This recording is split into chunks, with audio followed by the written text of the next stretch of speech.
Alright, a couple things to check now that we're out in the shop. I've gone through and looked at a few things, and what I'm seeing so far makes me happy. Normal Jeep problems, I'm going to discuss a few of them with you.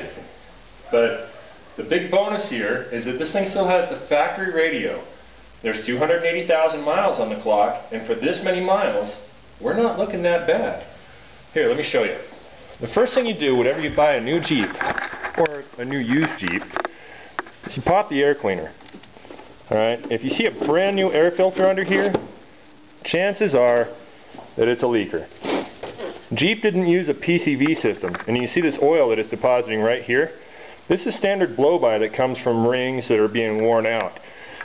They didn't use a PCV system, but what they did use was a recirculating system with baffles. This is your main tube. This is where the oil's coming from. That's why it's dropping into the air filter. Reasons why? There's two baffles, one right here and one right here, inside. Those things get clogged up after hundreds of thousands of miles, and so does this little tube here. If the Jeep can't take enough vacuum in right here, then it starts putting excess pressure from the crankcase through this tube right back into the air cleaner, and this is where it shows up in your air filter. Now, this cleaner's been around the block, this filter's been around the block a couple times, and we're not looking at a lot of oil. A couple other things that made me happy. When it idles, it sits at 50 psi. Full throttle goes to 60. Now that might be a bad oil sensor, but from the way it idles and the way everything's going, I don't think so. I'm starting to think this motor's held together pretty well. So what I'm going to do is standard compression test, and we'll see if it's going to make the grade. Another thing you should check when you're buying a used Jeep, you can see these injectors right here. There should be 6 of them.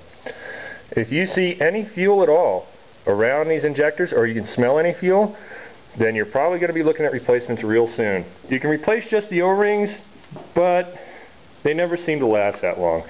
Might as well just go ahead and buy the injectors and get it replaced. We have factory AC, that's a good thing. Something else that I've noticed, we have the auxiliary fan provided from Chrysler, and inside of the grill here, you can barely see it, but there's a transmission cooler. Those were 2 other little caveats that you got with the towing package. What we're going to do here is, like I said, replace that rear main seal. I'm going to go ahead and pull this cover, make sure all the valves are in good shape, make sure there's no sludge in the motor. Then I'm going to go through and start replacing vacuum hoses or anything that needs repaired. And it looks like these radiator hoses were replaced not too long ago, so there's no worries there. And everything's looking pretty tight.